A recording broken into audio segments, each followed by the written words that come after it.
What is up, Finesse family? Hopefully everybody is having a great day today, guys. We have a special guest today, so we're going to get straight into it today.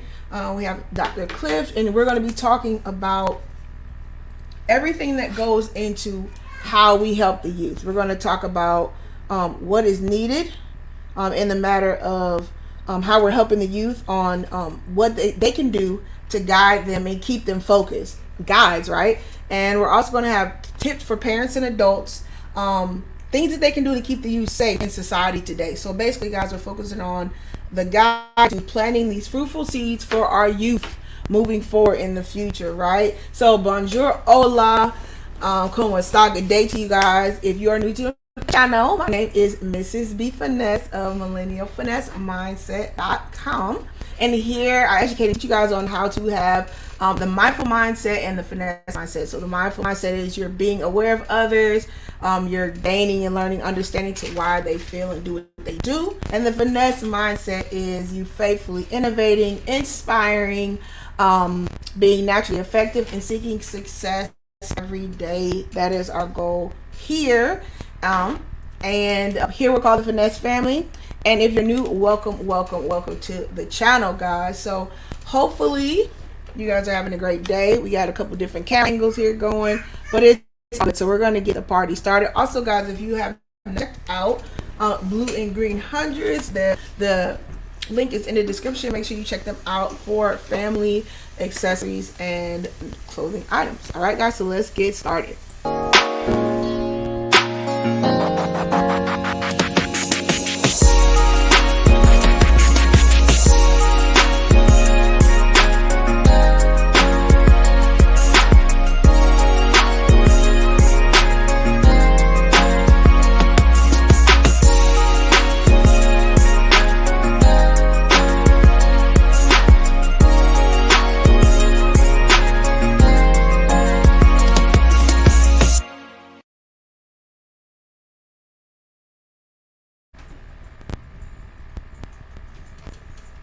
All right, guys, so you guys know I've done a couple videos dealing with our youth, especially us as a family unit, having our kids, our reflection on our kids, how well we can be models to our kids, even if you don't have kids, how you can be a good model for them and be effective for them. And I definitely want to we had this conversation about money talk, so if you missed that, check that stream out from, I believe it was a week ago. We talked about ways to engage your children and or youth to be more prepared and fiscal with money, especially say starting from even preschool all the way to high school, guys. So there's levels for everything. Even if you have little babies, we have that for you guys. So it's super important and informative. So make sure you guys check that out. So without further ado, guys, I want to get straight into this conversation. As I was telling you guys before, I definitely want to suggest it from one of the subscribers about us having these conversations about how to have a fruitful family unit and the things we can do to help the youth in society today. So it's super imperative that we get this done. So without further ado, I'm going to bring my guest up. You guys have seen him before. You enjoyed him. You actually requested for him to come back. He's been on the show before. If you want to check out that video, it was for dads and how dads feel in relationships and compared with their children. So I'm not going to put up any longer. Let me get into here. We have Dr. Francis in the building again. Dr. Francis, how are you today? I am doing well, Miss B Finesse, and how are you? Man, I'm doing well. I'm blessed. I'm excited that I can get you back. As far as this conversation, I know it's super important. You being a father, me being a mother, and these conversations that we have that we want to make sure that our children and the youth in society get prepared to be the best, and also their reflection of us. And a lot of times, parents want to tell the kids what to do, but a lot of times they're not realizing the child or the youth or young adult, they're actually watching what you do, right? So we want to get into that conversation. I'm going to base it off some things that I have preliminary, and then some things that I've seen as I was reading. And then you just jump in, Dr. Cliff, and I want you to just add. And it's just going to kind of be a talk that we have with the Finesse family here, with the subscribers in the chat. And I just really want to have kind of a community conversation, really, because I believe everything is kind of hitting ahead very, very soon. I know these things because I actually work directly with the youth, young adults and teenagers, and I see the conversations that I have and the things that they say to me. And it's important that millennials, Gen Zs, Gen X, every generation is understanding how they're thinking, and then we have to be able to work to get this to a head, right? So let's in the chat first. So we have no Okra. They say hola, Mrs. B Finesse. I mean aloha. I'm sorry. Hey, no Okra. Hopefully you're having a great day. Let's see. Pure Pondering's in the building. Hey, Pure Pondering. Hopefully you're doing well. And everybody's just saying hello to each other. So Dr. Cliff, as far as positive influences on our children and young people, I know there are many things that we can do, but I want to start off with some things that come when you hear that. What are some positive things we should do as far as being influenced to our youth and society, and or what you think we need to focus on? Well, first I would like to say thanks for having me again, Ms. B Finesse. It's always a great honor and pleasure to engage in such a dynamic and meaningful podcast that I really enjoy being a guest of. Look, I'm a father of 6. I have 4 boys, and 3 boys and 3 girls, and I'm a true believer as a parent that we have to lead by example. When you're parent, parenting is tricky. When you're setting that example and you look at things, and notice I'm talking about the youth because I dealt with youth, I've dealt with elders on the and I've also dealt with mid-age men on that on a level to where we can. I was able to get feedback on the type of influence that some of these people dealt with through their families and things of that sort growing up and things. Our youth, we're living in some. Let me start out. We're living in some different times. It's 2022. Yeah. Okay. Right. And we're living in different times. We're living in different times per se of when I'm 40 years old, and I grew up, of course, in the 90s. I grew up in a different era than today, and the era that my kids are growing up in, and the youth are now dealing with more challenging issues in the world than we dealt with back 20, 25, 30 years ago. I think personally that youth, we as adults, need to be more influential in our youth's lives. And I'm a true believer that it first starts at home. It first starts at home because that's where our youth, that's where our children, that's where our kids, our seeds start to gain their habits. They start to see things that adults do. And don't get me wrong, every youth, some youth have challenges. Every youth doesn't grow up in the home and doesn't have the American dream, the picket fence, the mom and dad still, because a lot of our families are broken, especially our Black families or our African American families are really broken, and our fathers are no longer in the home. And I think that's where it starts at. And in order for our youth, and of course, this is my opinion, to be able to be influenced in a positive way, they first have to see it at home.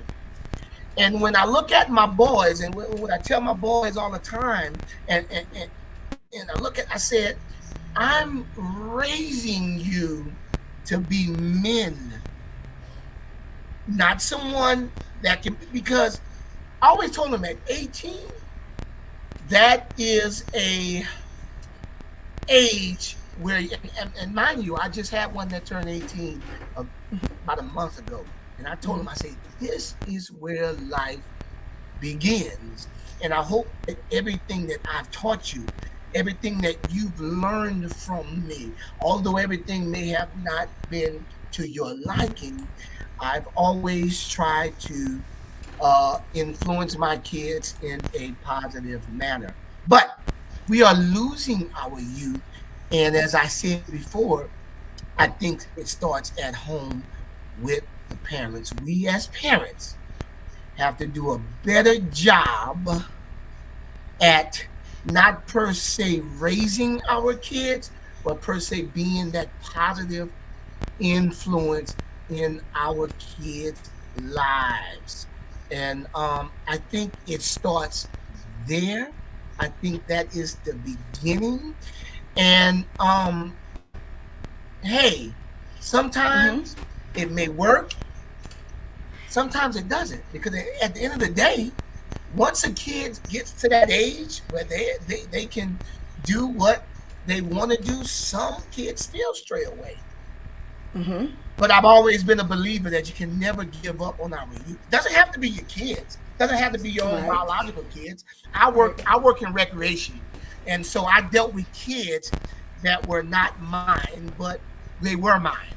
And what I Right. mean by that was, if you came into my recreation center, you were a part of my family. I treated you as you were mine because I Mm-hmm. didn't want those kids that were finding the time to come into my facility to be lost in the world. I had to find some way to influence these kids in a positive manner, and treat them the same way um, that I treated my own. So again, I think that's where it starts. That's where it starts to change the negative narrative of influence our kids in a positive way. It starts in the home. Yeah, I think a key thing you said that was super important, as far as influence, and this is why the positive influence is so necessary, because that dichotomy and dynamic with the minority community, specifically blacks and Yes. black, brown, all sorts, is that broken home, that key of the brokenness in the home, and how it is more imperative that we show these positive influence, because and I'm just speaking off of my experience, even me dealing with the students and the youth that I will counsel with and consult with, they really, Dr.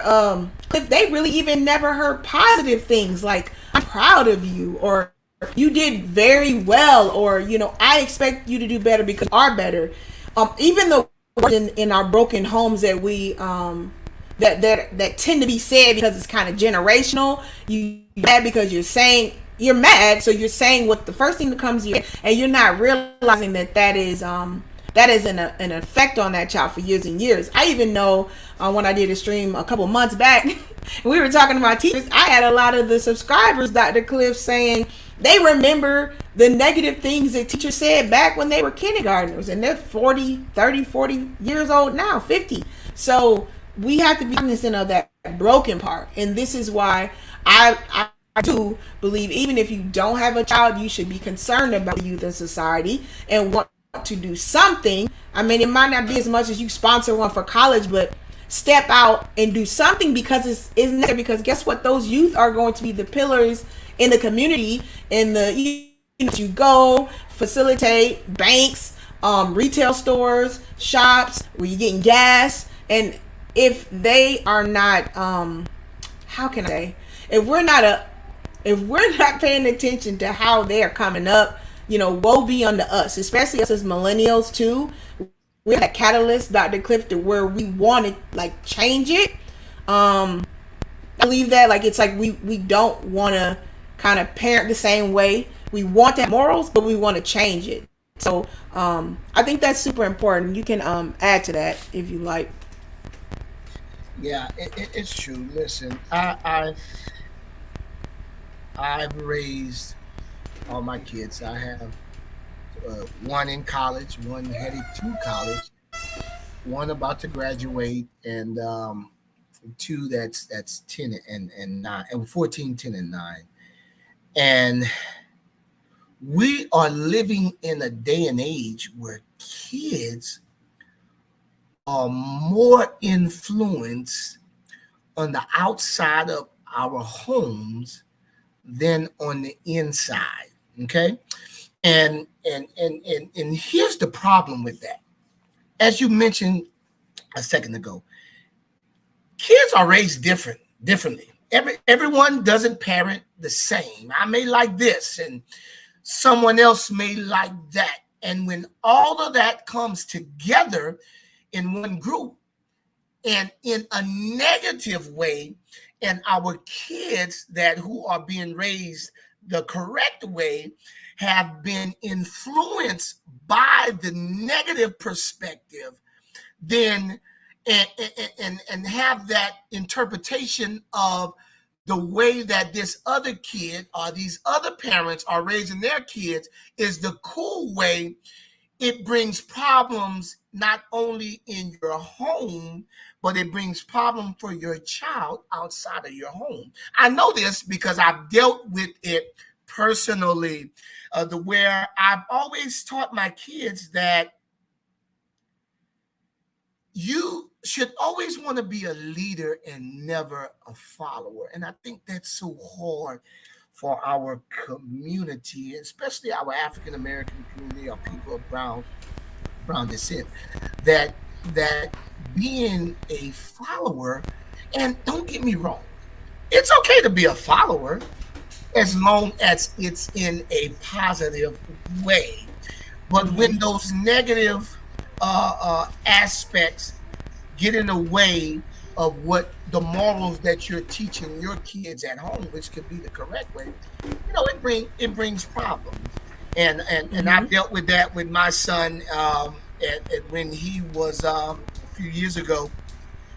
He got himself in some trouble, and at 16 years old, he removed my firearm from my home, and was attempting to get an iPhone per se from another student, fellow student that's in the same town, and bought my gun and took the phone and left. And the young lady called the police, of course, and said that he had taken the phone from her at gunpoint.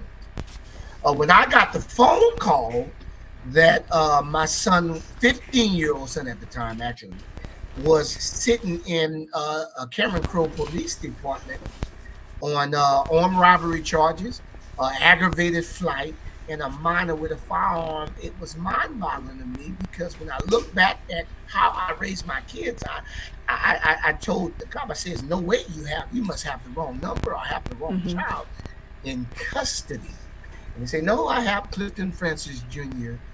here." And I said that to say this, that even though we teach our kids the correct morals and the correct principles inside the home, they still can stray away. However, we cannot give up on what we stand on as fathers, as mothers, as Black parents, as white parents, as Asian parents, as Hispanic parents. We can't give up on our principles of parenting and our principles of saving our youth. That time was one of the most difficult parenting times in my life. I had never dealt with that before, and to see your son uh 50-year-old son sitting in handcuffs, what tears to my eyes. At the same time, I knew that there was a lesson to be learned in all of this. But it questioned my parenting. It questioned my in my fatherhood, and it made me ask myself, what am I doing wrong as a father? And I sought advice, and I asked other people, hey man, what am I doing wrong? What are you doing that's right? And how do you do? How would you handle this? And how would you handle this situation? And one of my good friends told me, Dr. Francis, you're doing everything that a father should be doing for his child. Sometimes these kids have to learn the difficult way, and I truly believe that. And it really put an easing on my heart to say, okay, no, Cliff, you're doing everything right. You're doing everything that you're supposed to be doing as a father. Sometimes these kids, as I mentioned earlier, sometimes they stray away. But Mm-hmm. I was the one when the police officer asked me, we can release this child to you, or we can send him to the juvenile home. And one of the hardest decisions I was ever made in my life was I sent him to jail, to juvenile jail. Mm-hmm. Not because I wanted to, but I did it because by him coming home that night wasn't going to be a lesson learned. I wanted him to understand that everything you do and every choice that you make in life results in consequences, whether they're good or bad. There's consequences to everything that you do. And so I wanted him to know that what you did has consequences to that. Nonetheless, I could have sent him there and I could have left him there without a care in the world. But of course, the father that I am, I fought for my child because these were serious charges. And at first they wanted to charge him as an adult. And thank God for a great lawyer that I had. We were able to get him out and on probation. And ever since then, he's done an entire 360 turnaround with his life. And this is just my personal testimony as I look at youth, because at the end of the day, if I watch the news and just the news around my area here, we are really, really, really losing our youth. And it's mind-boggling. Yeah. Because I'm trying to figure out what is influencing these kids to do some of the things that they're doing. Mind you, I was on Facebook the other day, and it is prom season, and so I'm looking at some of the prom pictures, and some kids had the audacity to think that it was I guess justified to take prom pictures in your tuxedo, in your dresses, with AK-47s. And I don't know if you guys have seen these pictures that's been floating around I think it's in Louisiana, floating around the internet.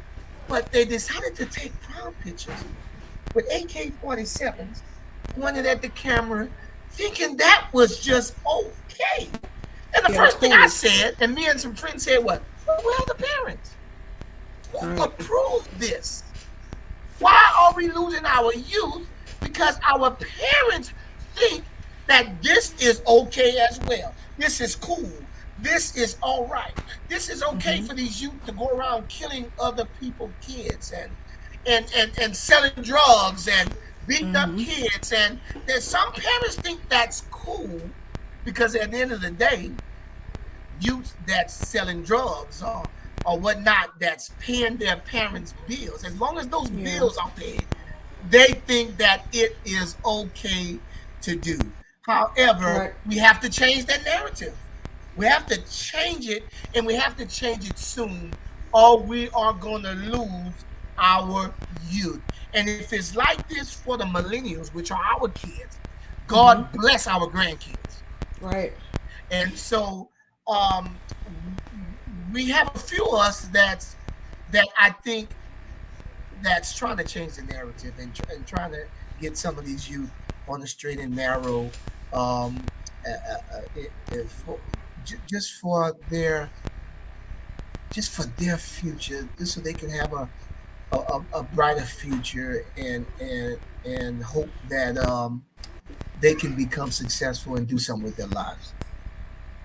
Yeah, it's super imperative. Just like you said, touching base on these pictures and what's cool and what's not. I think a lot of the times, even just like you said, they're gonna do things. And I try to tell the parents this all the time. Stop thinking when your child talks back, does things that you know you didn't teach them, that you are a bad parent, because it really has nothing to do with your parenting. They still have the free will to have choice. The more you Absolutely. stay on them and the more you let them know you can try it, but it's going to be a consequence to that. This is what helps a reprobate mind. This helps them get to the level they need to be, so by the time they do leave and they are out in the world, there's been impressions made upon them. And yeah, I agree. Lucchese says, I can tell you that when you raise your children with good core values, they stay. Wait, they stray when older. Eventually, they come back to their core values, and that's the key thing. You cannot control a child's not a child. You cannot control a person's willingness to have a choice to do things, but you can always give a consequence to the outcome, and I think that's what's super important. A lot of the parents, Dr. Cliff, want to be friends, and I think that happens when your child becomes an adult. It becomes a friendship when they become an adult, and that's an awesome feeling when you can relate to your child as a getter. But it should not be that, because our guys to raise the children, that is our job until they get a certain age. So it's necessary that we set impressions upon them, or they will go off, and it will be much harder as they get older to bring them back. Let me piggyback on that. And I'm reading the young lady's comment about the core values, and when they stray away, eventually they'll come back.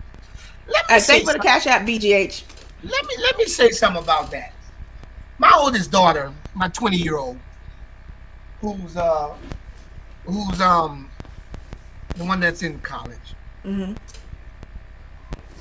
Her mother decided to come, and I was raised her for, it was me and her in the home for about four to almost 5 years. And her mother decided, okay, now that she's a teenager, I am ready to raise my daughter. And she come in and took her. Now, don't get, I know, I'm under the impression no court documents, no custody, nothing. We just on the good old buddy system. And shame on me. It happened. Everything happens for a reason. Mm-hmm. And ever since then, that was in 2014. We are in 22. That was 8 years ago. She was in the 8th grade. We're going back and forth with her understanding her mother's perspective on raising her, but understanding my perspective because she's been with me all those time, and we raised both of them. The difference that we had was her mom wanted to be her friend because she wasn't in her life the first 13 years. Okay, Mm-hmm. I was the parent that was on her. You know, raised her. I was raising her to get the best out of her because I always want the best out of all of my kids. Mm-hmm. To make a long story short, she rebelled on me several times during this 8-year period. Now, as recently as 2021, at the beginning of 2021, I didn't hear from this child from January 2021 until end of March of this year. Okay? And it was a hurting feeling because I asked myself, what did I do? I sacrificed. I put myself second to you for so many years to ensure that you had everything that a child was supposed to have. All right. And now you're grown and you're treating me like I'm a fly on the wall. Mm-hmm. And I had to do a lot of praying. I had to get a lot of advice. and asked a lot of people, where did I go wrong in raising this young lady? And of course, my mother said, you know, Cliff, you did good in raising your child. You instilled in her the core values of your family. And don't worry about it. She's going to come back home one day. You instilled in her what family is about. You instilled in her raising what being a young lady is about. And you did what you're supposed to do as a father. And she, it may not seem like that right now, but she's going to come back around and she's going to come back home. And lo and behold, I got married 3 weeks ago. Mm-hmm. And right before my marriage, this young lady gave me a call and said, I'm tired of the way things have been. I miss my father. I miss the laughs. I miss the cries. I miss you fussing at me. I miss the trips. I missed your guidance. I just want all of that back. And when we spoke about that, everything came to my mind about people telling me, just hold on, she's Yeah. coming back. Said if you instilled in her the core values of family, your child is coming back.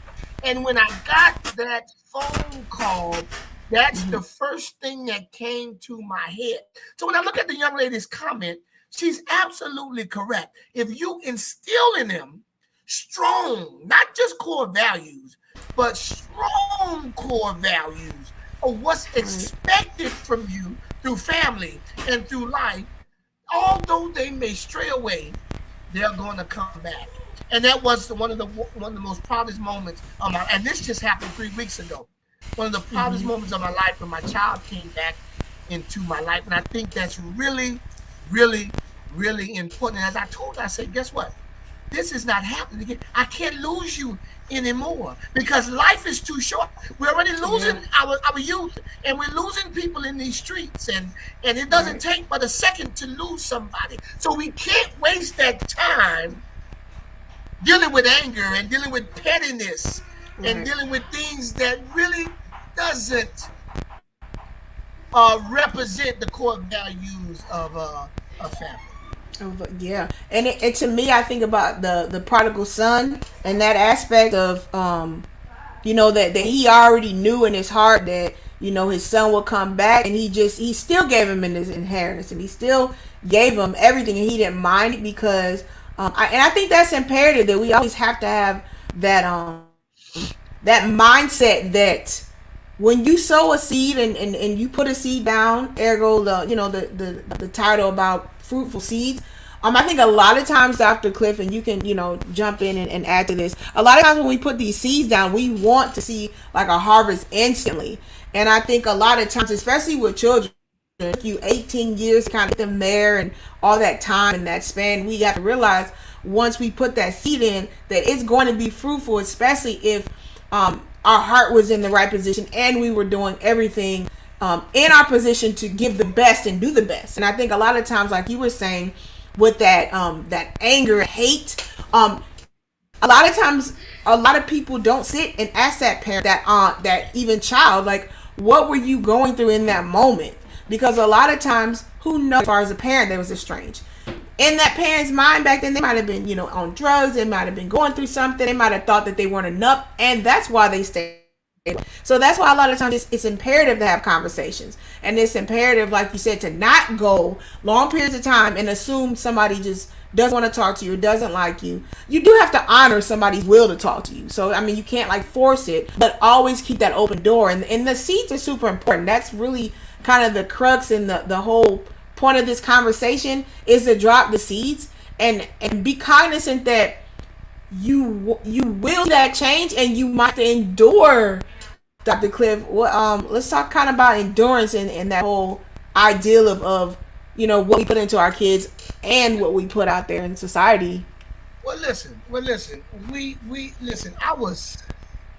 I'm not a perfect parent, but I love my kids wholeheartedly, as probably everybody does. And my kids are my number two priority next, number three priority next to God and my wife. We have to be able as parents. And listen, I was terrible at this. As you can see, this is the type of things, I don't know if you guys can see, that I keep on my post board. 10 ways of being a better dad. Because it's always something that I can do differently to help my parenting. At the end of the day, we have to be able to talk to our children. That is the most important That's the aspect key. of parenting. Yes. I learned it the hard way because I didn't do that. I didn't do this. I didn't talk to my kids. I fussed at my kids now, and until I realized, okay, these kids think I'm yelling at them all the time. I have to fix it. If you ask them, they'll tell you too. A lot of parents do that. They scare. I'm the parent. Ask them. Do a self check. They'll tell you. Let me tell you something. Let me tell you, Miss B Finesse. Let me tell you what bust my head open one day. I'm in there fussing at these kids for doing something, and then once I get through fussing, I try to talk to them. And my son told me, I can't talk to you. And it literally broke my heart. Wow. He told me that. And as much as I did not want to hear that, I had to take it and swallow it. Mm-hmm. And be like, and so I sat down and I thought to myself, and I meditated. I say, wow, Cliff, all you doing is fussing at these kids, and you're not talking. You know, there's a difference between chastising and fussing and talking And explaining. And I had to realize that, oh my God, I'm not talking. My kids are scared to talk to me because they think if they ask me something, I'm going to be fussing at them. Mm-hmm. That is horrible. And that's one thing years ago that I had to change about my parenting, because one thing I always told my kids, I don't ever want my kids to be scared to talk to me about anything. Right. Because if you can't talk to your parent, kids going to find a way to talk to somebody. They're going to find somebody. If it can't be your parent, it's going to be somebody that they do not need to be speaking to. And so, as I said, this paper right here sits on my board, and I look at it. As you can see, I highlight it. I got check marks by it. And I kind of go back and say, okay, Cliff, are you doing these 10 best things to help your parenting, to help your parenting as a father? And I'm reading this comment. I am a believer. I'm reading this comment. There are a lot of people who still promote putting fear into their children rather than love and respect. I am a believer of all three. But I don't, as I mentioned before, don't want my kids to be scared of me to the point where you can't talk to me. I do want my kids to fear me as a parent, because I want them to understand that we are never and will ever be on the same level. I am not your friend. Okay? And if you instill that type of parenting fear in them to make them understand that, one thing I teach my kids is that, let me tell you something. You may not like what I do, you may not like the way I parent or this and that, but one thing you would never do, you would never disrespect me. Ever. I don't care if you're 40, 50, I might be 80, 90 years old, Lord speak the same, but you would never disrespect me. And that's part of that parenting fear. And I don't think it's fear, Dr. Cliff. I think it's more so respect, because if I can equate it to my education and me being in the field of education all these years, I don't have to raise my hand to students ever. I barely have to say a word. It's just a look. And a lot of them, they know because they respect me. They know because I've always given. They know because I set the rules, like you're saying. It's going to be some rules set. It doesn't matter if you want them or not. And they need that. So please don't get it misconstrued. You need to be buddy with them, and they need to agree with you. But I do think on some choices, if you want a child to learn how to make critical thinking decisions, ask them and get their opinion about things. Even if you don't use it, let them have that free will to be able to voice choice, so you can even see where their minds are in a sense. But I think it's more respect. I don't think it's fair, because I think when you respect somebody, there's a certain level of honor and a dignity to where you won't go to a certain level. And even if you did, because I understand they're still children, even if they did go to that level, they know how to come back and recompense. I'm so sorry for what I did. I was wrong. That is the best when your child does something wrong and they come back to you and they say, this is what I did and I'm sorry, because that really is how you train them to move forward, because we don't want them doing the same bad behaviors over and over again, because we know what that can lead to in society. We don't want our children and our youth to be a product of the justice system and things of that nature. So we definitely want to make sure we're getting that respect back. Yeah, absolutely, man. And it's you have some parenting, and I know, because I've seen it through friends, some parenting that drives that fear in their kids, that leads to abusive Exactly. kids That's relationships. wrong. And you never want that to happen. Nobody does. I know I don't.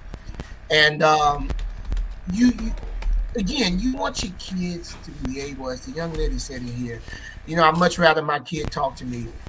You want your kids to be able to sit down, Dad, Mom, what do you think about this situation? I'm thinking about this in life. I'm thinking about majoring this in college. I'm thinking about studying this. I'm thinking about venturing out and doing this. You want your kid to be that comfortable that where they can knock on your door and say, I need to talk to you. Hey, what do you think about this girl I'm interested in? What do you even more when they start talking about sex? You want your kids definitely You want them to that. talk to you. You want your kids to knock on your door. Hey man, I'm thinking about, although they may not be old enough, and you're thinking about you want your kids to be able to have that open type of relationship. Say, hey man, I'm interested, or not interested, but more say, I want to know more about sex and the reproductive system, and where babies come from, and things like that. So if you are knowledgeable of that subject or that content, you can sit your child down and say, okay, baby, let's talk about this. So they And to add on to that understand. too, So they don't. Dr. Let me tell you Cliff. something. Let me tell you something. My 5 biological kids are out of wedlock. I have no shame in that. I'm not the first, and Lord knows I definitely would never be the last. And I have no shame in that. Right. However, through all that adversity, I was still able to become successful because I had a drive. Okay? However, I taught and teach my kids that look at the mistake. Don't get me wrong, my kids are not a mistake, but my action was a mistake. Don't get me wrong. When people say mistake, a lot of people say, well, you're telling your kid. No, it's not the kid. It's the action and the stupidity and the ignorance that I did to make that kid. Okay? Look at the mistake that I made in my actions to get you here. Don't make that same mistake, because you saw or see what I go through with each of these kids' parents. Don't put to save yourself the drama, to save yourself the ignorance, don't do it. Okay? Now, you make that choice on your own, because life comes with choices. Just be able to handle the consequences rather than be a child, rather than be a STD. That's another thing. I'm glad I brought that up. That's another thing that's really important. We have to talk to our kids, especially our adolescents and our young pre-adults. We have to talk to these kids about diseases. We have to talk to these kids about, of course, about AIDS and what sex brings and what sex causes and the consequences of having irresponsible relations. I'll use that word. Because guess what? Me personally, I've been there. I've done that. And I have 5 beautiful kids out of that, but I've learned my lesson. And although I had a road to success, and I said that my road was a little harder than others. And I look back over the things that the choices that I've made, and I think about, man, if I would have done this way or that way, maybe things would have been differently. But again, we all parent differently.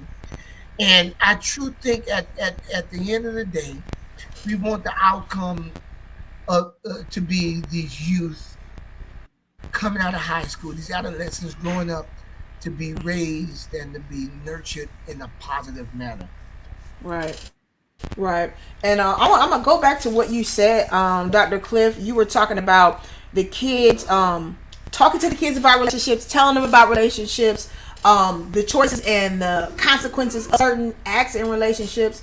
In many states, they're already doing these things. So this is why a lot of times too, if you want to be ahead or you want to be able for your child to have a base on these things, you need to be able to have these conversations even when they are in elementary. Because me working in every level, elementary through high school and even college, I'm telling you, these kids know a lot of stuff.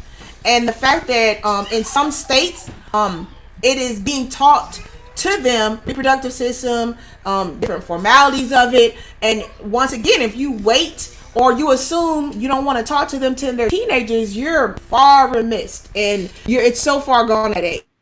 Because a lot of time, like I said, we think about us as millennials, or even going farther back, Gen X, Z, whatever the number is, and all that, we're thinking that, it was kind of taboo back to talk about these things, but they know about it. So I think, please don't walk in ignorance thinking, oh, my child's in 5th grade, middle school, like they don't really know, I shouldn't talk. No, you need to just have base conversations with them about these things, and don't be naive about, because I think that's another thing, Dr. Cliff, that we're thinking about our time as growing up. And I think the influence that these kids are seeing, starting with cartoons, going to social media and music videos and everything that's so in their face, TikTok, all these things, you have to be your child's friend in the sense that they need to be able to talk to you. Not friend of authority, but you need to, if you haven't created that relationship now, start it. You still have some years,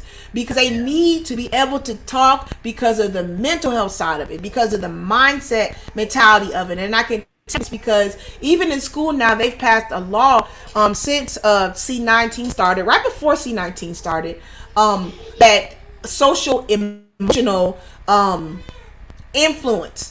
So how a child is thinking and feeling about going to school, eating, how they feel like even leading themselves, things of that nature. We have whole lessons like every month about it, and it's a conversation as a class to get them to see what to do when they see signs. We teach them, signs you notice in other kids where you need to tell an adult, and this no snitches get stitches stuff. No, you need to talk when you see these, or you're feeling it in yourself. So it's so many levels to that. The kids talking to them about the relationship, Dr. Cliff, and they're going to be taught some things in school you probably don't even know. And even adding on to that, you need to go to these parent-teacher conferences or have somebody step in for you if you don't go. But I know a lot of you are working, busy parents.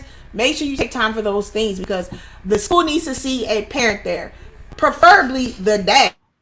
But if you can't go, mom, you pick up and you go for yourself, and you bring auntie or whoever. But go to these. Do not miss those things, because this is how they can tell the level of influence that child has, or the level of them getting in trouble. Because if they don't see somebody coming into school speaking on them, your child's gonna be in school suspension. I'm just tell the real as working in education. Somebody needs to come on a child's behalf, even if they're wrong. The child is wrong.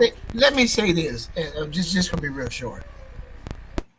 I cannot stress enough about how important these parents showing up to these parent-teacher conferences, these picking up report cards, these award shows at these schools.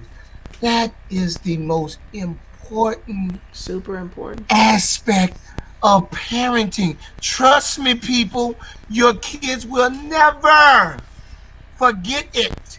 They sure won't. Forget those moments. You know what it shows? It shows that my dad or my mother cares. Rather they have F's on their report card, or they have A's on their report card, or they're about to get disciplined by the teacher, by the tell them. Let me tell you something. You being there is the most important thing in that child's life. It's key. And I've always said that. And let me tell you something. Like I said, I'm not the perfect parent, but one thing I did, I've made all of my kids, and I have 5, 6 altogether, all of their parent-teacher conferences, picking up report cards, award shows, because guess what? When you sitting in that crowd, because I've been there now, and that child looks at you, looking around, looking for you. When I was at my looking for your parents. When I was at my child's, my oldest, Jalacia's graduation, and me and her mothers is sitting in that stand. When the first thing when she said, I'm watching her. The first thing when she sat down, y'all know, guess the first place she looked for her parents, because that meant the most to her. Where are my parents? That means something, and they will always remember that. They always remember. Excuse me. I just wanted to say that's the most. That is so. People think that it's so tedious.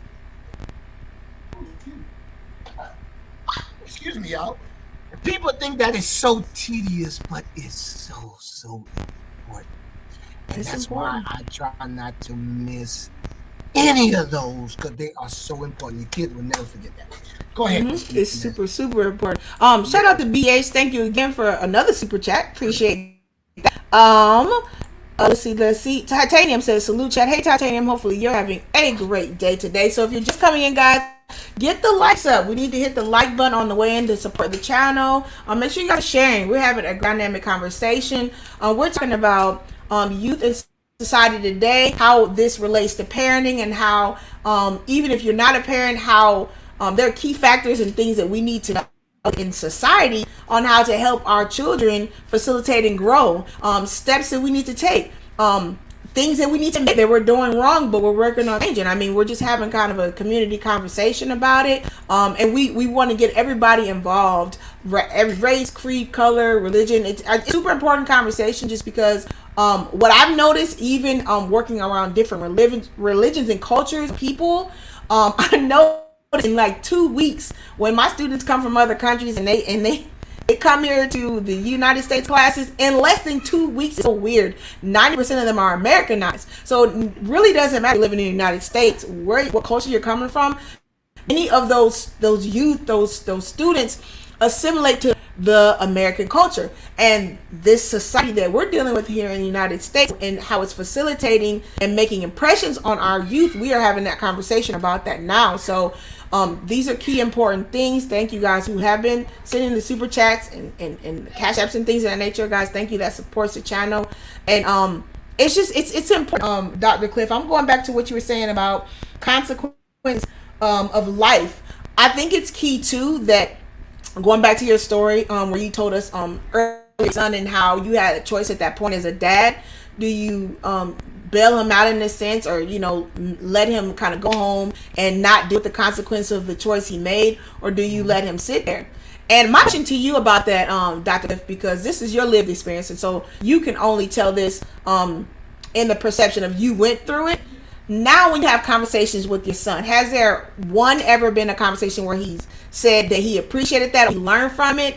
And 2, can you speak more on how you can see him as a son and a man has changed in these years that this has happened. Let me tell you something. We were going through some he brought me through the most trying time as a father ever through all my kids. And recently, he's back in Texas, and we had to switch his probation from Louisiana to Texas. Mm-hmm. And one thing that I was so upset about, because I got him out of juvenile jail with the charge that they have quicker than any other kid that had ever been in there. Oh, I remember doing that. Yeah. I remember I told you that. Thank God for good lawyers. Exactly. And one thing that I was upset about was Miss B Finesse. Mm-hmm. He never said thank you. Not one time. Not one time. And it made me feel that I'm doing all of this, and my child, my 15-year-old child, can't even tell me thank you. It took us to go to court last year to switch when we were switching things over from Louisiana to Texas. Mm-hmm. It took us to have a long talk in the court after we went to the judge and everything, and we walked outside and we were heading home and walked to the car. He said, I just want to let you know that I really appreciate everything you've done for me. And I thank you. And you know what, Miss B Finesse? That's all I was asking for. That's all. That's all. Right. Show me that you appreciate what your parents do for you. And although sometimes it may not seem appreciated, and although you may want to give up on your kids, because I know plenty of times I was like, I can't do this anymore. Mm-hmm. One thing I know, I could have never given up, because he could have easily got lost in the system in that situation. Easily got lost in the system. But I told him, because I had the choice of leaving him in Louisiana with me, or going back to his mom in Texas. I said, you're gonna make me a promise in this courtroom today. Say, if I send you back to Texas, you're gonna make a promise. Now, this is a child that had become a Crip member in Dallas, you know, playing with guns and just influence, just going down the wrong road. Not raised like that, just following, just wanting to be a follower. And I said, you promised me that if I send you back to Texas, because that's where this type of behavior started, that you're going to do the right thing. All I need is that promise. Mm-hmm. And he said, I promise you that I'm going to change my life. And let me tell you something. This was in March of last year. And when I tell you that this young man who bears my name, Clifton Francis Jr., has made a total 360, I mean, he's made a total 360. And I said, excellent. This is all I've been asking you to do throughout the entire time that I was raising you. This is all I asked for. This is all parents ask for. For that child to just do the right thing and want to become successful and do something with their life. Not be a bum, not be a dope dealer, not just be a nobody, but at least put the effort forward into becoming somebody. And I think that's where we're failing in our parenting, because we don't have enough influential parents that's telling their kids that they can be somebody. Exactly. And if kids don't hear that they can be somebody, they're going to always believe that they are nobody. It's true. And I'm a true believer that it starts, as I said at the beginning, with the parents. Mm-hmm. It begins with the parents. If we pour into our kids as much as we want to pour into or as much as we pour into ourselves, we would have more structured homes. And again, this is my personal opinion, but I'm talking about saving our youth because our youth needs to be saved. And in order to do that, it starts with us. It starts with the middle-aged parents that's raising these kids, that has kids in the home, that's adolescents and pre-adults, that's going out and about to venture out and become men and women of this world, because as we teach them the correct way, they are going to be the change for the next generation.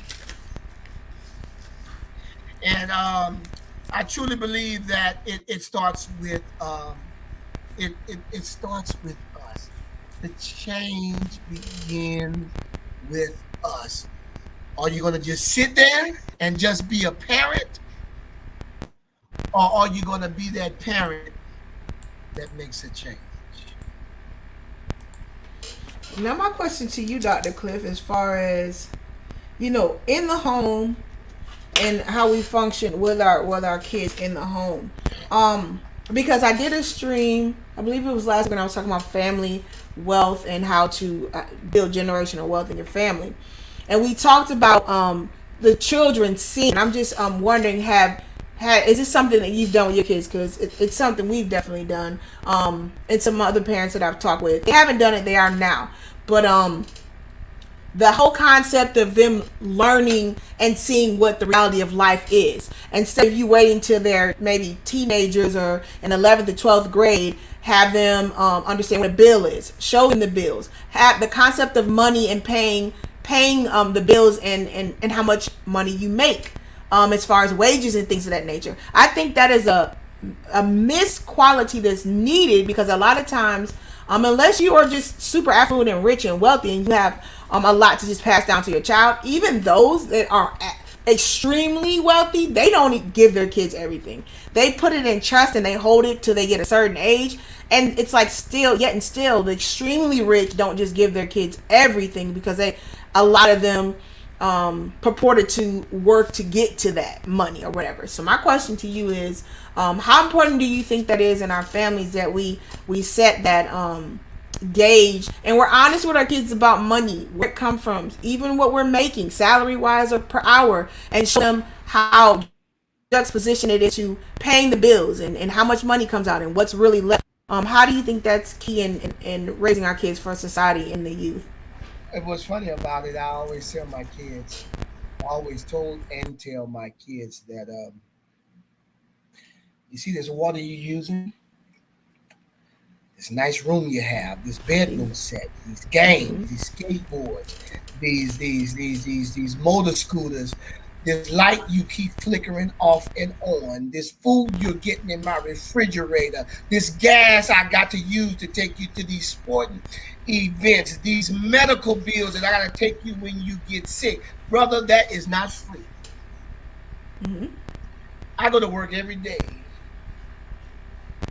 in order to provide that for you. So that's why I ask of my kids the respect aspect, and one thing that I'm big on is appreciation. That is one of my core values of family. That's one of my core values of my family, is respect and appreciate. At least show me that, Daddy, I appreciate what you do for me. Although you don't have to do it, I appreciate it that you do it out of the love that you have for your kids. And I don't know about y'all, but I work hard for what I provide, the little that I have, and I provide for my children and for my family, and even people outside of my family. But what's so most important in our families is teaching our kids financial literacy. Guess what? I didn't have it. Right. I didn't always have a good job. I didn't always have a nice home to live in. I didn't always drive a Mercedes Benz. I didn't always do this and I didn't always do that. I always teach my kids, I say, y'all have it good. Because guess what? We had to walk. We walked to the grocery store. We walked home with our grocery bags. Y'all have it good because you never experienced what that life was about. And I've come a long way through my financial struggles because I wasn't taught how to manage money. I wasn't taught how to have a bank account and keep money in it. I wasn't taught how to keep a little money in my pocket. Although I saw my mom pay her bills, I knew that bills had to be paid. That was a priority in the family, but I wasn't taught that. I saw it and I learned. It was a learned aspect of that. But as I grew older and I got wiser, I understood that I did not want my kids growing up the way that I did. Of course, anybody, if any parent is in their correct mind or in their right mind, always would want their kids to have better than what they have. And I've always taught my kids, I say, yeah, we're living comfortably, but I do that because I want you to be successful, to be able to provide for your kids better than I was able to provide for you. And that first starts with financial literacy. And that's what's wrong with our Black families, our people of color families. We're not teaching that in the home. And a lot of times we're so brainwashed that any little money or any little good bit of money we see, we waste it. We want to go out and buy something. We want to buy these cars, and we want to buy these shoes, and we want to buy these nice clothes. Something that when you leave this earth, you cannot take with you. Yep. Instead of investing in what is most important, a home, investing in your family, investing in some life insurance. Let's speak about. That's one thing that I've taught my kids. We as a culture, and I'm talking about Black people, we have to do better with life insurance. I'm so sick of walking around and watching these people, especially these youngsters, as you may know, dying in these streets, and none of them have life insurance. Parent got to beg, borrow, and steal to bury their children. They got a GoFundMe. But they got Jordans. They got on Jordans. They got an iPhone. Yeah, you got to cash out me to bury my child when it should start from birth. Financial literacy is what we got to change in our family. Our family talks, and then our dinner talks. We got to change that. We got to take our few pennies that we're going to clubs with. We got to take our few pennies that we're buying Jordans with and invest in some life insurance. Invest in the mortgage, because the same money that you're paying on rent on somebody and getting rich in somebody else's pocket is the same money you could be investing in somebody in your own home. Don't stop letting other people fool you and tell you it cannot be done. That's true. That's so true. Stop letting them brainwash you and tell you you're not capable of having this and having that. And I used to be the same way until I stepped out on faith. Yeah.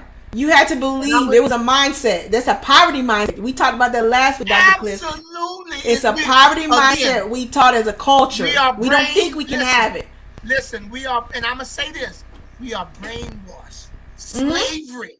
Listen what I'm telling y'all. Listen. Slavery has brainwashed us so bad to make us think we can't learn nothing. We can't be anything. We can't have anything. But guess what? I'm here to tell you, you can. And I think too, Dr. Cliff, it's more so now because we did, well, generations of people's families didn't have for so long, Dr. Cliff, that now it's like fast. They only want it when it's quick, fast, easy. And little do you understand that when you get like that so fast, it is not something tangible. But the lifelongness of putting it in and instilling it and letting it sit, putting it in things that is going to give you passive income and accrue compound interest. Some people don't even know what that means. It's important. Like, but it's not an excuse right now, Dr. Cliff, anymore, that you just don't know because you don't know. It's more so, if you want to know, it's there. You just have to put yourself around those people, get in those spaces, get on Google. How do I make money that's going to last my lifetime? Like, it's little things. And I think, like you said before, they want quick money, want fast money, they want it fashion. They want to walk around and show what they have. They want the labels to be on. They want to have the cars. They want to have the bling, the money, and all that. They want to look like they are rich, but they have no wealth. That's the sick sadness of society, and they're perpetuating these generations of children. What do you have to say on that one? Well, again, we've been taught for over 400 years that we cannot do this. We can't read. We can't write. We shouldn't have bank accounts. We shouldn't have cars. We shouldn't have anything on our own. But as you can see, we defeat those purposes. And that's why teaching our kids financial literacy is so important. Because we're not only teaching them how to manage money, but teaching them that they can have something in life. That's so important. So important, because as you trickle down generations, they can teach their kids, your grandkids, and the grandkids can teach their kids that, guess what? My great-grandfather or my grandfather did it, and so can I. And that's so important with the youth, because I just think that we have to be able to have that stagnant type of home to where we are able to teach our kids these aspects of life.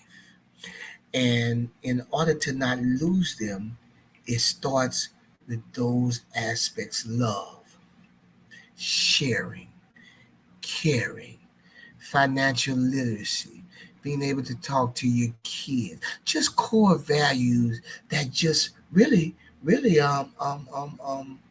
self-explanatory. that you can teach your kids if you're able to, just so they won't go by the wayside. Mm-hmm. Exactly. Very, very important. Very important. I know I was looking over article Cliff, and it was talking about millennial parenting, the woes of millennial parenting. If I could ask you that question, as far as the woes compared to us and the prior generations, what would you say are woes of you being a millennial and parenting? That you don't think maybe your parents or people before you face it is a hardcore thing that we need to kind of let people know what's being faced in society with our. These kids think that the world owe them $1 million. Mm-hmm. That's the number one aspect. Our kids think that the world owes them something. I don't. To be honest with you, Miss B Finesse, I really don't understand where that aspect came from. Where did that mindset come from? I really don't know. Our kids think everybody owes them something. I don't know about y'all kids, but I know mine, and some kids that I've dealt with through recreation think that the world owes them everything. I feel like it's like have it your way. Well, who says that? Burger King, McDonald's. I tell my students that all the time. You guys got this mentality of you want it quick and you want to have it your way. And it's like, you guys, that's not really even rational to think that way. I don't know, Dr. Cliff. I think maybe because it's fast clothes and fast product, because we mass consumer mass consumerize and we mass produce things. So maybe because they can get things so quickly, I don't know. I have no clue. I think more so with, back when, when we were younger, what was it called? Sweet 16 or whatever, when they start showing, like, having the big life, these teenagers that had these birthday parties and it was all lavish and just extra. And I think that whole mindset was coming into millennials having kids, because that was kind of what was going on when we were younger. I think that whole ideal of looking like you have it and not focusing on the inside. You can have a lot of stuff, but if your mindset and your mentality and your mental capability is not well, you have things, but you still feel empty. So that's kind of my perspective on that. Just talking to students. But let me say this. Let me say this to to these parents. Just stop doing for a little while, and watch how that attitude changes. Exactly. Just stop doing for them. Just stop buying for them. Just stop buying the shoes and stop buying the clothes and cut off the lights on them and watch how appreciative they become. And I was talking to my stepson. Well, not my stepson, but son. Mm-hmm. And I told him, he said something. He was eating dinner one day, and I said, "What if I don't feed you?" And this is how I know millennials are really. Their mind is just... Yeah, we different. They don't know. This child told me, and it really had me thinking. This child told me, well, that's what y'all supposed to do. So, I was so baffled, because back in the 90s, I was saying, you want to eat, go sit your butt down, go down. You ain't got to eat, don't worry about it. You don't want to eat. Right, you be hungry.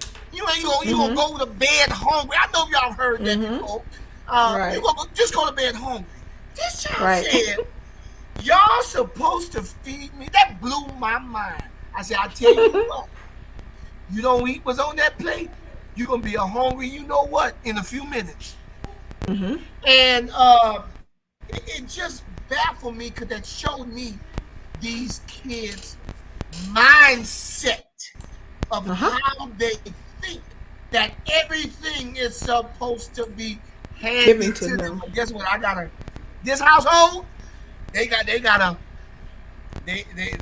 a rude awakening with me. So I'm trying to change the narrative, and I'm trying to break barriers. And by breaking barriers is by teaching these kids that, guess what? The world don't owe you anything. The world will chew you up. Spit you out.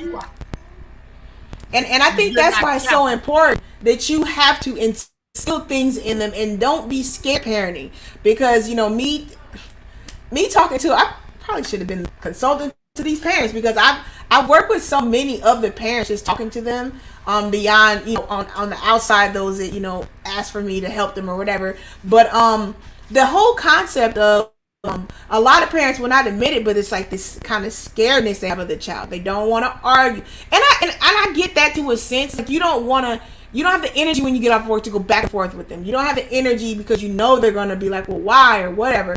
But to a certain degree and point, like Dr. Cliff is saying, at that point, start taking away things and stay with it, because us as parents, sometimes we get so busy, you'll take stuff away, and then sooner or later you'll edge back on, or you'll just forget, like, oh, I told them they're supposed to be whatever, grounded for a week or 2 weeks, whatever, and then something comes up and they're like, well, but mom or dad, this is going on, can I go do it? And you just forgot because they're doing so good. You have to stick to those things, and the reason why it's so important that you stick to consequences with youth, number one, in the end, they will always come back and tell you how much it helped them and blessed them. I know that for me, just being a teacher, and students coming back telling me, I didn't even know they were paying attention to me. Students saying, Miss, thank you for being on me, not playing with me, not taking no mess from me, and still at the same aspect, loving me and letting me know that I can be something, because now I'm married, Miss. Now I've been in the military. Now, I'm actually good about myself.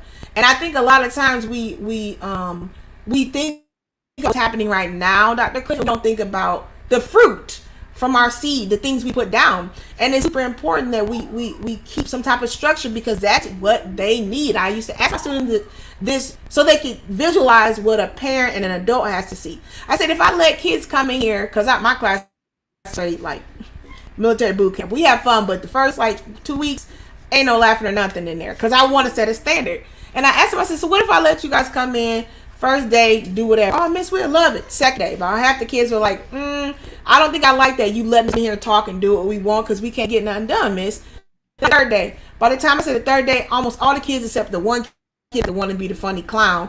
Everybody, they were like, no, our days of the class being in chaos and the teacher, the kids don't listen, we wouldn't like that, miss. And I said, so guys, think about that. In the classes of the teachers, because they respect me, so I don't have issues, but I know my hallway mates or teachers in other classrooms I'm cool with. It's like, Miss B, how do you get them to listen to your class? Because they active in my class, they do this and da da da. So I asked them, I said, so why do y'all do this with another teacher, but you can respect me? And the key thing they say, which I don't think is always right, but it will make me think if I was an adult and a teacher and a parent. Miss, we know because of the way you show us respect and you don't let us get away with stuff, but the other teacher lets us do what we want. And so they let us do what we do it. Or they say, you respect us, miss, and that teacher doesn't. So, like I told you, if you actually talk to the kids, you teenagers, whatever, they will tell exactly what they're feeling.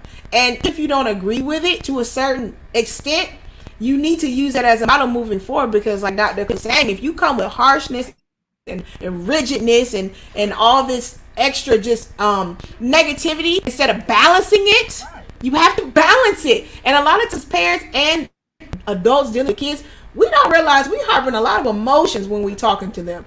It's not really what they did, it's how it made me feel. You hurt me, you disrespected me, you made me feel lower, you embarrassed me. And if you really kind of focus on not being extra emotional when you're dishing out the consequences or disciplining your child, a lot of times you'll find that your level of discipline will be different because you're not emotional.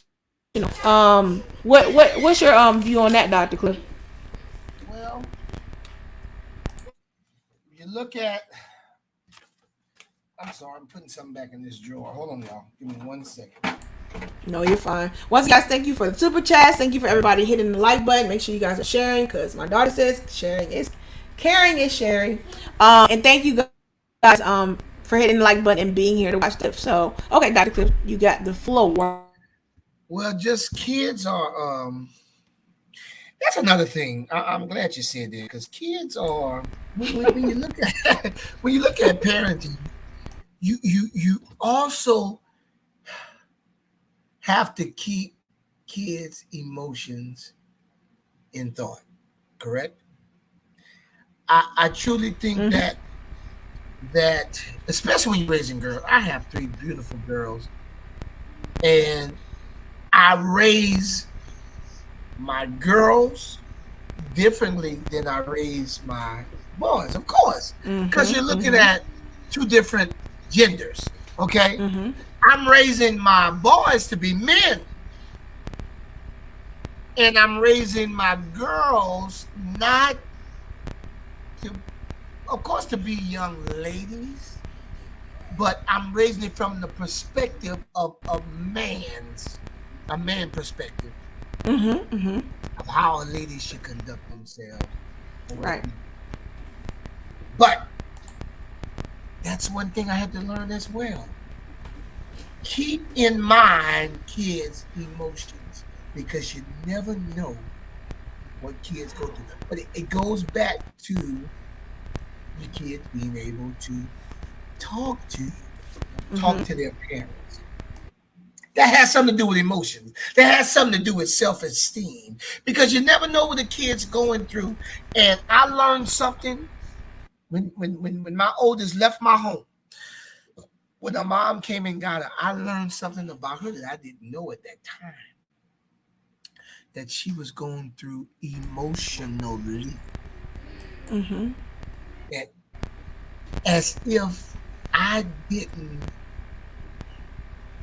care, which I did, but I should have paid attention and understood more and asked more questions at that time. And let me tell you something. Parenting comes with growing. I'm not the same parent I was 8 years ago. I'm a different parent now. I parent differently because I've learned from my mistakes. I've learned that I need to listen and understand my kids' emotions. Mm-hmm. Because if I listen and understand my kids' emotions and how they're feeling as a parent, they won't have to confide in an outside person. Mm-hmm. Because always remember, parents, that an outside person can give your kid good advice or bad Mm-hmm. advice. All right. And as a parent, I am hoping and I am praying that as a parent, we will always give our children the best advice possible. All right. And I have so many pet peeves in my house as a father and as a parent that I've always taught my kids that you may not want to hear everything I'm gonna say, but Mm-hmm. I am gonna never tell you anything that's gonna misguide you. Ever. I've never told my kids, and I've been parenting for 20 years now. I've never told my kids anything that would lead them astray. I've never told them, go out and go to the club, or go out and have a drink, or go drive with no driver's license. And these are just examples because as a parent, that is questioning my morals and my core values. And so the one thing that we really need to keep in mind are our kids' emotions, because that's so important. You don't want a kid to close the door on you and be crying in the room and you can't get to them. That's so important. Again, you don't want a kid to be in a room crying. You don't want a kid to be in a room thinking about something you don't know what they're thinking about. Exactly. And they just don't want to confide in their parents. Something's wrong with that picture. Because at the end of the day, that's super important. If a child is in your home, you want to know everything possible about what's going on with your child. You need to know, not want. You need to know. You need to. In this day and age. You need to know. You need to know, because again, we are sending these kids out in the world that doesn't care about them. No, not at all. Doesn't care a flip-flap about our children. No. Okay, our kids are getting killed in the streets by each other, by outside people, by policemen. They are getting killed. We want our kids prepared for these situations. Yeah, they have to be prepared. And it's also, imperative. It may not happen to yours. It may not happen for mine, but we want them prepared. We want them prepared, definitely. And by preparing them, it starts at birth. Yes, yeah, it's true. It doesn't start at 12 and 13 and adolescent. It doesn't start at preteen. It doesn't start at young adults. It doesn't start at 18. It starts now, people. Yeah, it's important.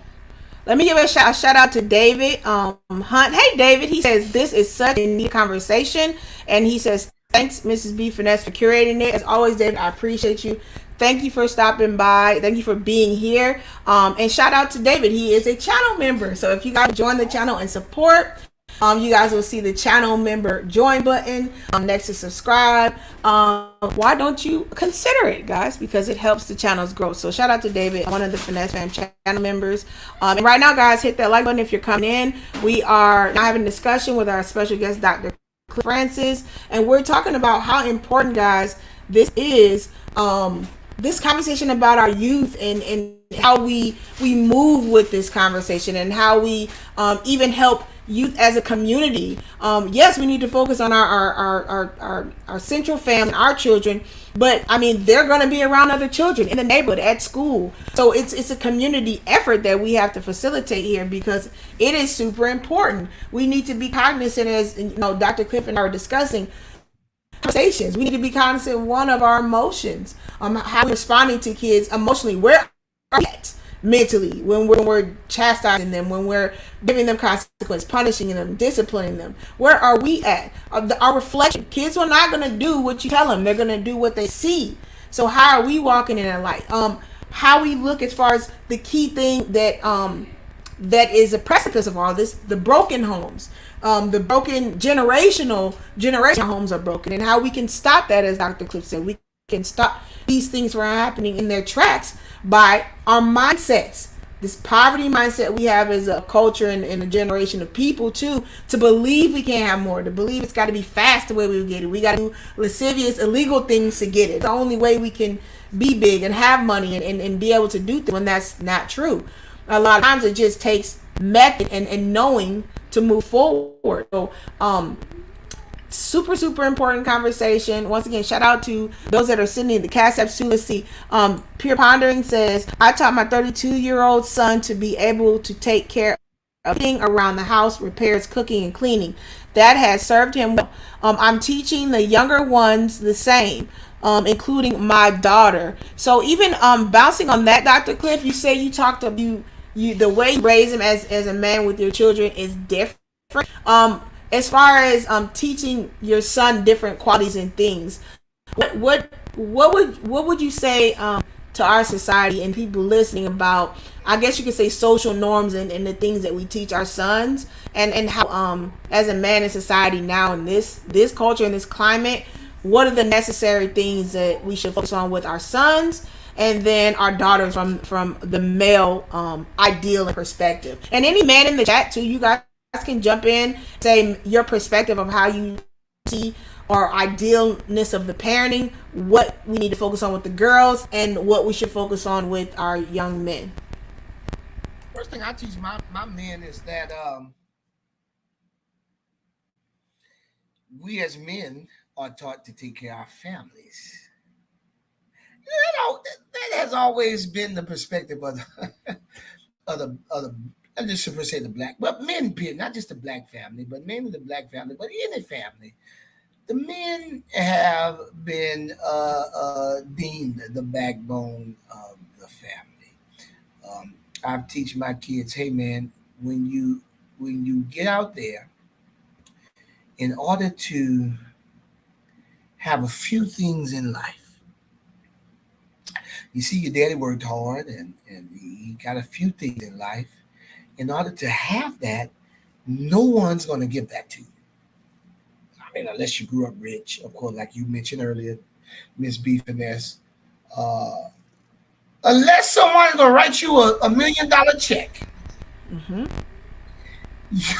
you have to get out there and you have to grind, brother. Well, not only brother, but I tell my sisters, I tell my daughters that as well.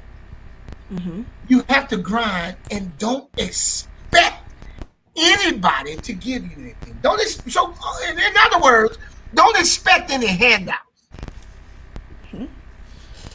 Because if you expect any handouts, you'll be waiting a lifetime. Get out there with the mindset of grinding, with the mindset of success, with the mindset of doing what I have to do to become successful. Minimizing the downfalls. Okay? As men, and as I teach my boys, my 3 boys, that, hey man, I'm raising you to become a man. Do you know the aspects of being a man? You won't get that till your 20s or 30s. Okay. Don't think paying bills is being a man. Being a man takes on different responsibilities. Being a man is knowing your position in life.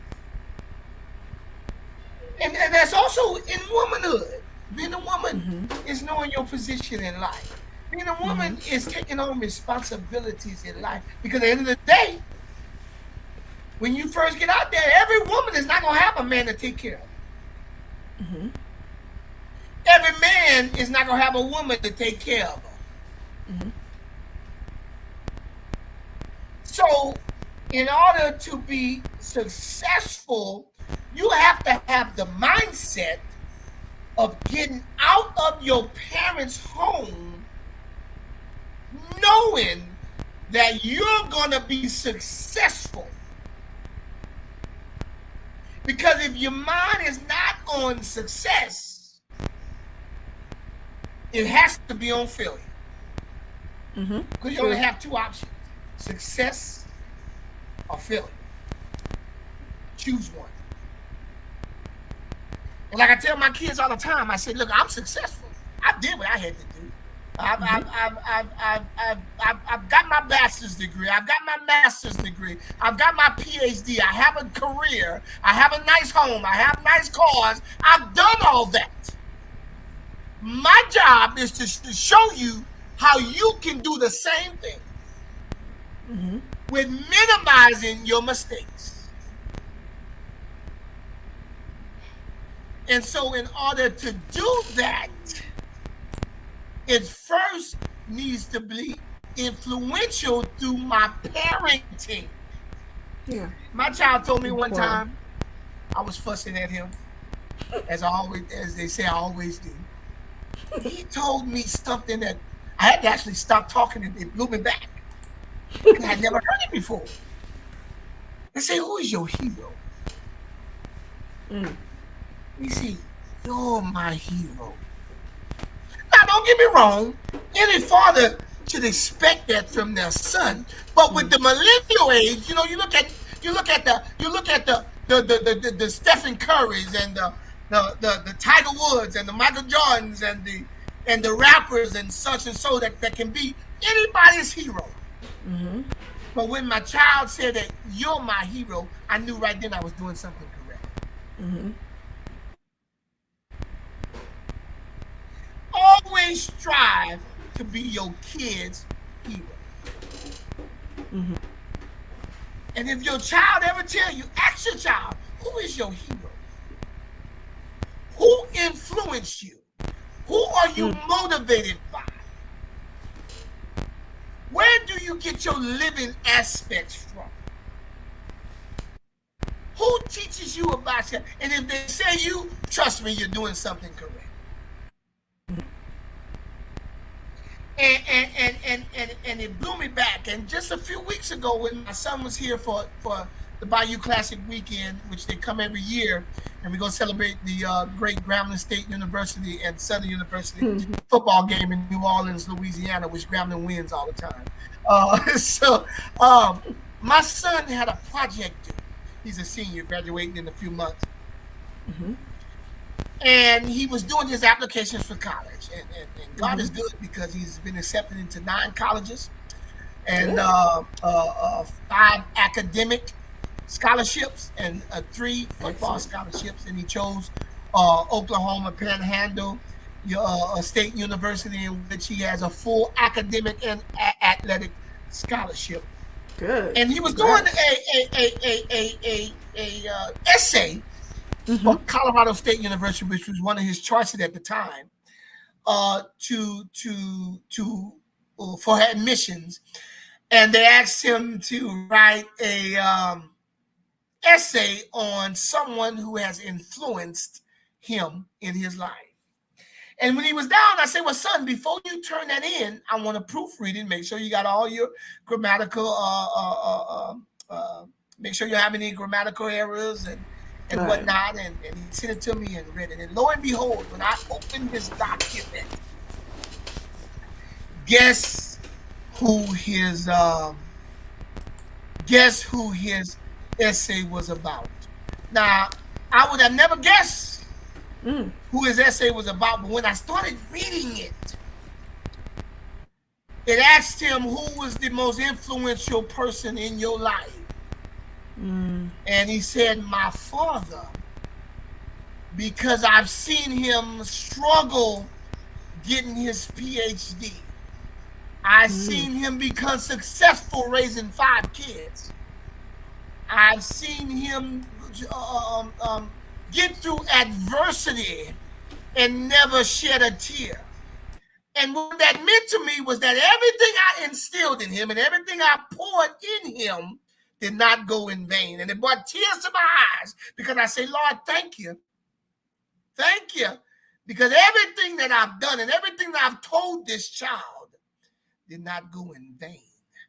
And I know that when he goes out to Oklahoma in July, that I know that everything I've instilled in him, he's going to use that in his life as he pursue his bachelor's degree and play football at the university. And I know that told me right there, this child is going to be okay. Mm-hmm. That's what parenting is about. And I'm not a perfect parent. Mm-hmm. The one thing I do is I try to instill in my kids, and I try to get an option of being successful, of working through adversity,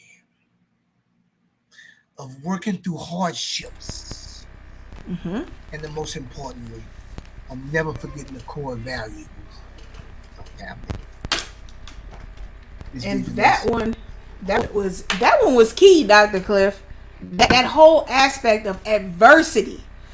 Instead of us showing our children all the glamour and how we can do things well and how we can keep everything up, I think what really is key is when we show the vulnerability of us as humans. I know, Dr. Cliff, I've said this before on these live streams, even with my students, I would purposefully spell a word wrong or say something wrong or type it wrong when I'm doing like a lesson for my students to catch it, Dr. Cliff. And the reason I do that is because even though I have the 3 degrees, the 2 certifications, the diploma like they want, and what they're seeking to get out of school and to move forward, I am a model to them.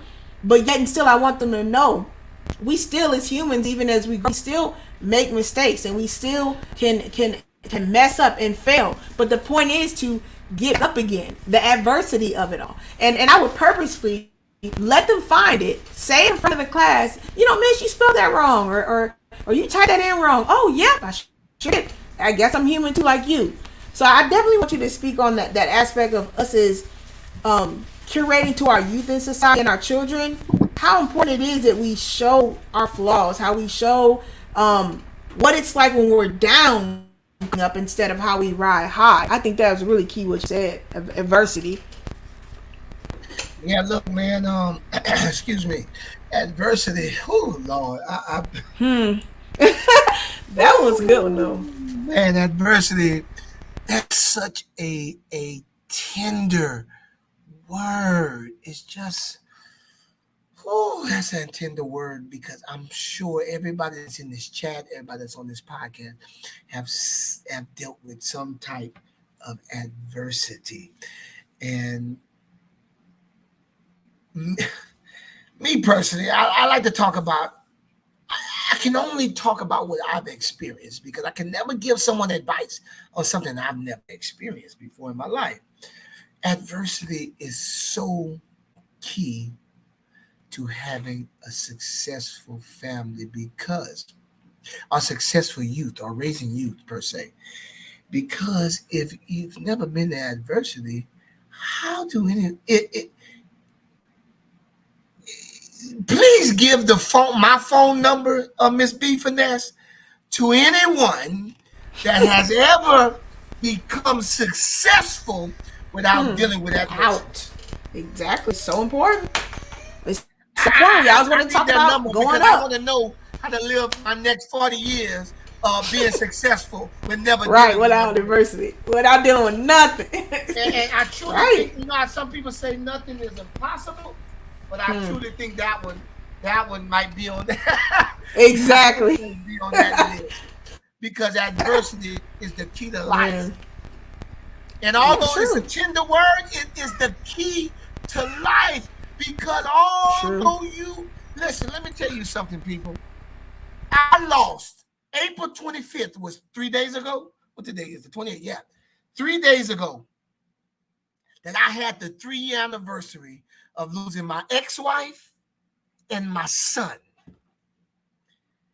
in a tornado in North Louisiana. They were killed. A tree fell on their home and killed them. I was working on my PhD at the time. And that was the most, as it should be, difficult time of my life. You want to talk about adversity?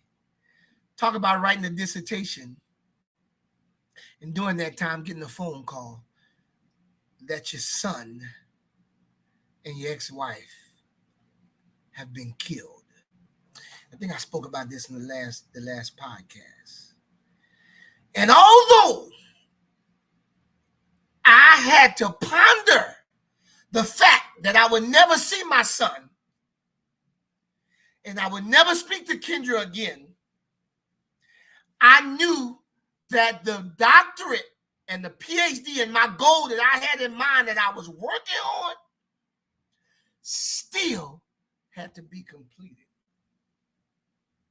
And although my kids watched me cry plenty of nights during that time, but they also saw me sit at this desk and complete my studies. Because at the end of the day, I still had a goal in mind. Although I was hurting severely, I still had a goal in mind. And I want to teach my kids that life will knock you backwards sometimes. But it's not how far it knocks you. It's if you can get up and withstand the knock. Withstand the pain. Withstand the agony. To get back on your feet and keep moving and keep pushing. And that's one of my goals. And one of my goals, that's one of my pet peeves. And when somebody tells me something that they're going through, my first thing I tell them is to keep pushing. Because at the end of the day, you can't let life get the best of you. You have to keep pushing. And through adversity, I wanted to show my kids that no matter what life does, because it's going to do plenty of things to you, you got to keep on pushing, brothers. You got to keep on pushing, sister. And we were hurting. As my children, I watched my children cry as they lost their brother. And it hurt my heart, because when your children hurt, you hurt. See, parents don't understand that. See, if you not parenting the way you're supposed to be, you're not going to understand that when your children hurts, you hurt. And we were hurt, but we got through it. We got through. Now the day goes by and I don't think about my child. Mm-hmm. But we got through it. And that was a teaching moment, not only for myself, but for my family, in which I instilled in my children that no matter what happens in life, you got to keep it pushing. You got to keep pushing. That is inevitable, meaning that no matter what, we cannot stop it. So we understood that, and we pushed through that adversity to get to where we are today. Mm-hmm.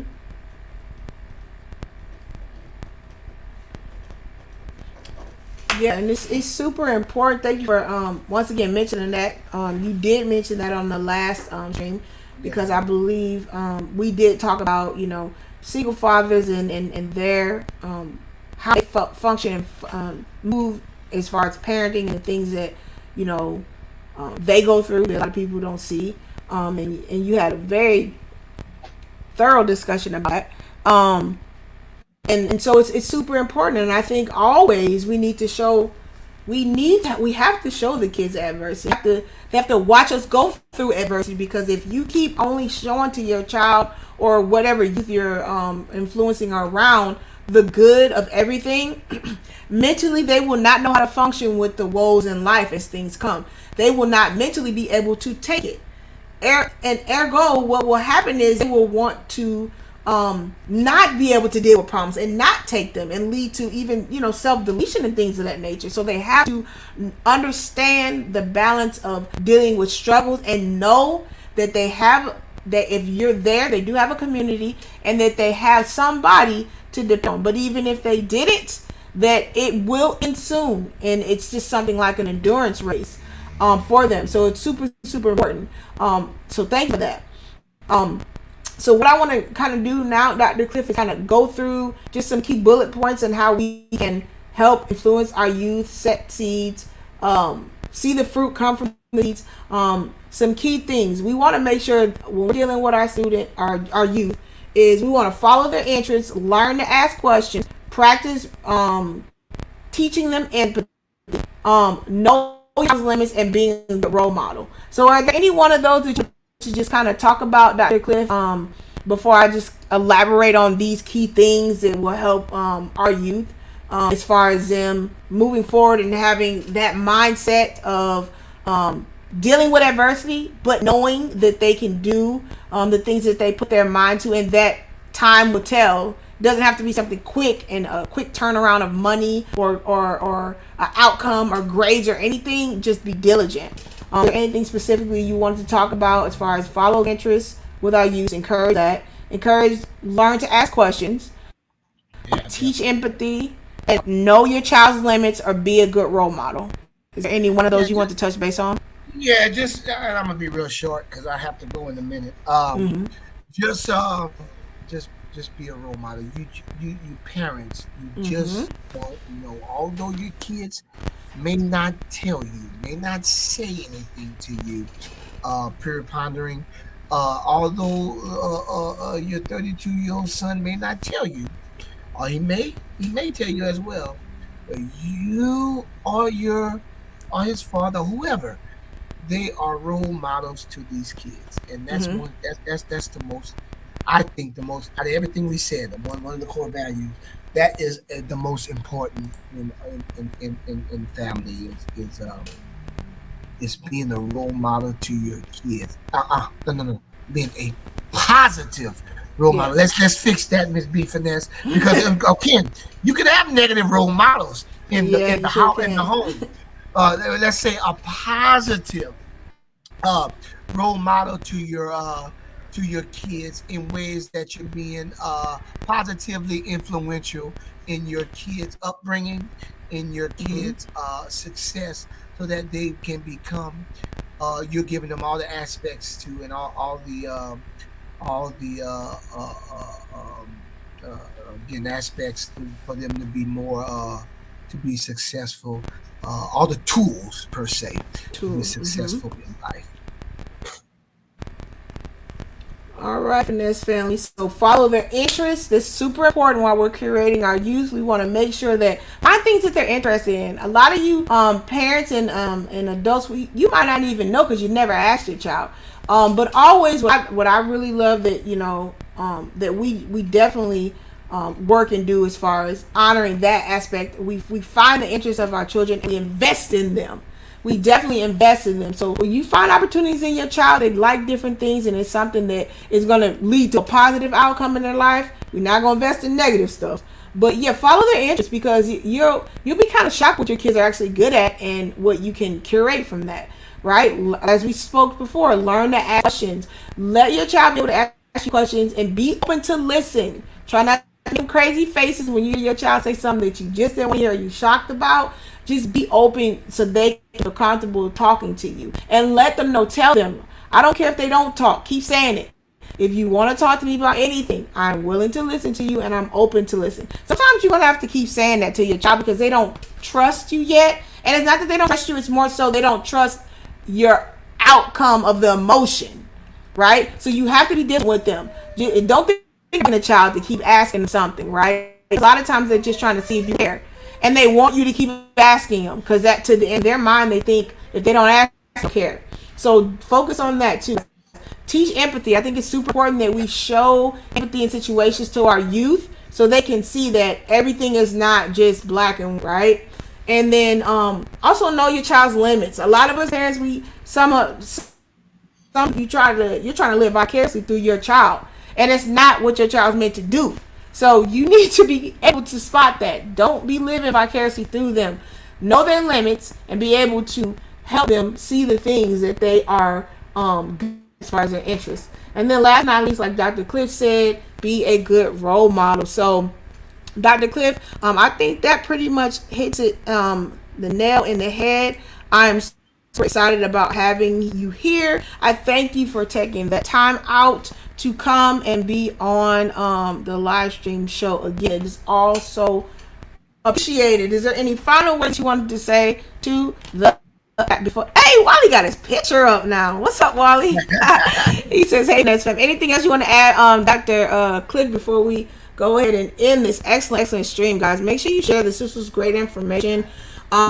Even if you're not a parent, a lot of you are around youth, or you have nieces and nephews, or kids in the neighborhood. We have to have these talks, and we have to be able to admit things we're not doing, so we can see, you know what, I haven't been on that either, but guess what, I'm going to work on that. And if we're just honest with these conversations, guys, we're going to see a change slowly but surely in our youth and the society as far as growing. So Dr. Cliff, did you want to add anything before we go ahead and end it on off? Well, before I go, I would just like to say, man, I just enjoy these podcasts. This has been, well, one of few I've been a part of, and I just enjoy coming here and speaking with such a great audience and a great moderator, and just I hope that I've been able to help someone or motivate someone to just make change, man. We have to be able to make change in order to get where we need to be. This topic was thebomb.com. Yeah, this is good. I really enjoyed this. It seems like every time, I don't know about these other podcasts, this beefing they're doing. I know I was off. It's fire. That's the Maryland State University alumni connection. You know what I'm saying? So right. From the fields of South Louisiana, where we down here we grow crawfish and have Mardi Gras and all that good stuff. I say hello to and hola to everyone that's in the live stream, and I truly enjoyed each of you. And hopefully one day soon I'll be back to talk about more topics that need to be discussed. Super important. So once again, shout out to Dr. Cliff for coming back on the stream. Shout out to you guys. Thank you for everybody that super chatted, Cash App, buy me coffee.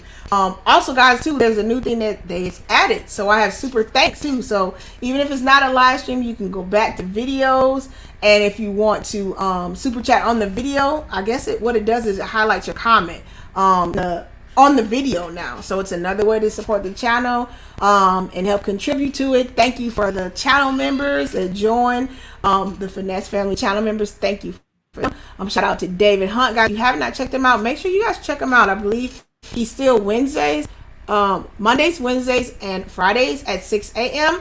And if you don't get the live stream, catch the restream, guys. It's so awesome. He plays the piano and it's so relaxing. I'm telling you, even if you missed live, catch it on the restream. You know, most of you guys are up going to work that early in the morning. So catch him out, show him love, and shout out to David Hunt, who is a channel member also. So, all right, Finesse fam. Once again, we are the Finesse family here. We faithfully innovate, inspire, naturally effective, and we seek success every day. My bad, guys. I got different cameras on, so I'm looking at the wrong camera. It's all good. Adios, guys. See you later. Au revoir.